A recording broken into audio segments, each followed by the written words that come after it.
바이에른 뮌헨 소속의 김민재가 분데스리가 21라운드 브레멘과의 경기에서 선발 출전하게 되었습니다. 바이에른 뮌헨은 지난 시즌 이 시기에 우승과 거리가 멀어지는 충격적인 시즌을 보내게 되었는데 다행히 올 시즌엔 다시 우승 행보를 이어가고 있습니다.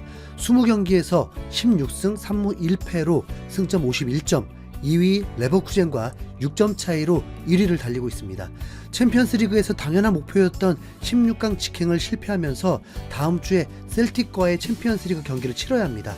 뮌헨은 다행히 현지 기준 금요일 밤에 경기가 열리면서 하루를 더 휴식하고 챔피언스리그를 준비할 수 있게 되었습니다.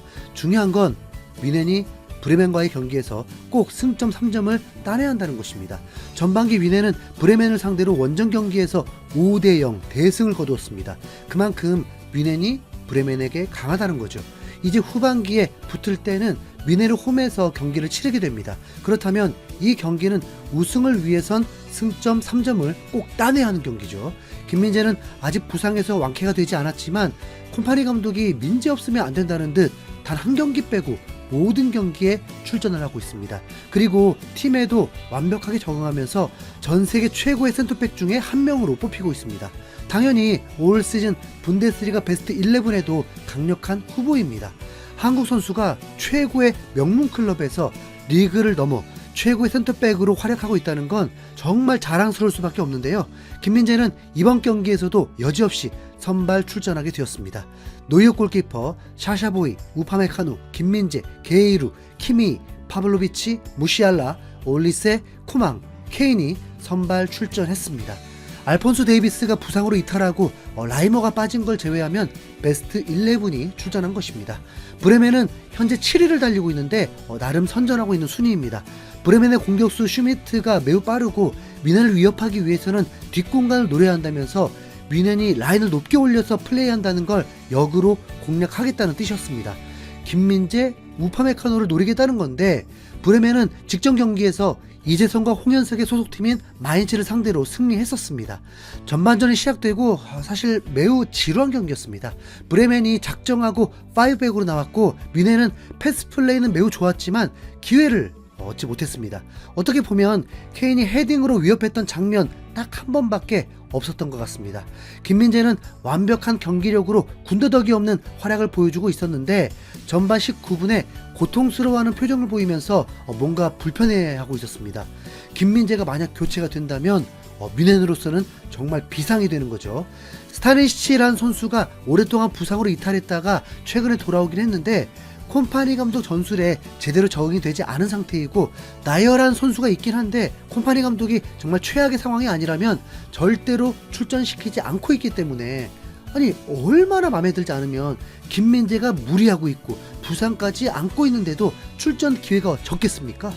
다이어는 뮌헨에서 더 벤치에 있고 싶어 하지만 계약 종료로 팀을 떠나는 게 유력한 상황이라고 합니다. 이제 센터백으로서 31살이기 때문에 은퇴를 할 시기는 전혀 아닙니다. 이렇게 보면 어떻게 잉글랜드 국가대표까지 뽑혔던 건지 이해가 가지 않습니다. 전반전에 뮌헨은 슈팅 9개, 유효 슈팅 3개가 있었지만 앞서 언급했듯이 날카로운 공격은 전혀 없었고 김민재는 3차례 정도 역습을 차단하고 뒷공간 패스가 와도 더 빠른 스피드로 상대 공격수에게 기회조차 주지 않는 활약을 보여주고 있었습니다. 김민재는 전반전에 패스 성공률이 95%를 기록했고 경기에서 최고 속도 33.23km가 나오면서 팀 내에서 가장 빠른 스피드를 보여주기도 했습니다. 예상 외로 전반전에 무득점이었던 뮌헨은 마음이 급해졌습니다. 무승부를 거두게 되면 승점 2점을 날리는 것이고 레버쿠젠에게 4점 차까지 쫓길 수 있었습니다. 전반전 마친 후에 휴식 시간에는 8만 관중을 수용하는 알리안츠 경기장 내에서 로제의 아파트 노래가 울려 퍼지면서 마치 한국의 김민재를 의식한 듯 기분 좋은 노래였습니다. 후반에도 콤파니 감독은 선수 변화 없이 그대로 출전시켰는데 후반 11분이 되어서야 뮌헨의 골이 나오게 되었습니다. 케인이 박스 안에서 볼을 컨트롤하려다가 상대 수비수의 팔에 볼이 닿는 정도가 아니라 굴러다니면서 케인이 강력하게 핸드볼을 어필했고 주심은 1초 고민하더니 휘슬을 불었고 경고까지 주었습니다. 그리고 케인이 페널티킥을 성공하면서 1대0으로 앞서가게 되었습니다. K는 앞서 두 차례 정말 좋은 찬스가 있었는데 다 놓쳤고 20골을 넣으면서 득점 단독 1위인데 페널티킥만 벌써 7골입니다. 네. 김민재는 경기 중에 억울한 누명을 쓰기도 했습니다. 브레멘 공격수를 뒤에서 태클을 했는데 접촉이 심했던 것도 아니고 느린 화면으로 봐도 별다른 가해는 없었는데 매우 고통스러워했고 뛸 수 없다는 신호까지 나오면서 김민재가 당황스럽게 되었습니다. 마치 김민재 때문에 큰 부상을 당한 것처럼 보였으니까요. 치료를 하고 다시 그라운드를 밟아봤지만 1분도 안 돼서 다시 주저앉았고 김민재는 다가가서 말을 건네기도 했습니다. 그러니까 왜 김민재한테 붙어가지고 안녕. 콤파니 감독은 70분경에 사네와 라이머를 투입을 했는데 투입된 지 1분 만에 뮌헨의 추가골이 터졌고 이 추가골을 교체 투입된 선수들이 합작을 했습니다. 뮌헨 2대0. 뮌헨이 다득점이 필요한 것도 아니고 이대로 승리만 굳혀도 뮌헨이 원하는 대로 다 이룬 것입니다. 하지만 직전 경기에서 4대0 대승 흐름이 한순간에 3실점을 하면서 찝찝한 경기를 했던 만큼 이제 끝까지 집중해야 할 필요가 있었습니다. 경기 막판에 무시알라가 박스 안에서 엄청난 드리블 능력을 보여주면서 페널티킥까지 얻어내고 케인이 또 페널티킥 골을 넣으면서 멀티골을 기록하고 최종 3대0으로 승리하게 되었습니다. 3대0인데 살짝 찝찝한 건 뭘까요? 그보다 뮌헨이 김민재의 활약과 더불어서 특별한 위기도 없이 무실점을 했다는 것도 매우 크죠. 뮌헨은 리그 6연승을 달리고 있고 이제 다음 열흘이 굉장히 중요하게 되었습니다.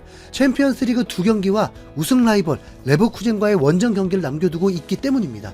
먼저는 셀틱과의 원정 경기로 스코틀랜드로 떠나게 되는데 셀틱도 공격력이 매우 좋기 때문에 김민재의 역할이 굉장히 중요합니다. 이후에 3일만 쉬고 이제 레버쿠젠과 붙게 되는데 레버쿠젠은 챔피언스 리그 16강 직행을 해버렸기 때문에 푹 쉬고 뮌헨을 홈에서 상대하게 됩니다. 뮌헨이 불리할 수밖에 없죠. 만약 패배하게 되면 우승에도 빨간불이 들어오게 됩니다. 레버쿠젠도 올 시즌 1패밖에 없고 무승부 때문에 승점 차가 벌어졌을 뿐이고 최근 5경기에서도 4승 1무의 성적입니다. 우선 레버쿠젠전을 승리하기 위해선 챔피언스리그 플레이오프 첫 경기가 가장 중요합니다. 냉정하게 체급 차이는 나기 때문에 손쉽게 이긴다면 상승세를 이어서 레버쿠젠을 상대할 수 있기 때문입니다. 그리고 뮌헨은 부상 이탈 선수가 많지 않고 선수들 교체를 통해서 얼마든지 레버쿠젠을 상대할 수 있습니다. 문제는 김민재가 뮌헨 소속으로 레버쿠젠을 4번 상대했는데 한 번도 이기지 못했다는 것입니다. 전반기에 무승부를 거뒀고 포칼컵에서 붙어서 패배하고 말았습니다. 정말 중요한 열흘이 맞죠. 바이에른 뮌헨의 챔스 플레이오프는 목요일 새벽 5시고 레버쿠젠과의 경기는 다음 주 일요일 새벽 2시 30분입니다. 김민재는 사실 브레멘과의 경기에서 로테이션으로 휴식을 부여받을 것으로 예상했었는데 센터백 출신 콤파니 감독은 김민재를 더 강하고 월클 오브 월클로 만들려는 건지 아니면 너 없으면 큰일 난다인 건지 또 선발 출전이었습니다. 솔직히 진짜 이번엔 휴식을 줬어야 했어. 김민재가 철강 모드로 절대로 부상 없이 한 시즌을 치를 수 있길 응원하겠습니다. 이상 흰수염고래였습니다. 감사합니다.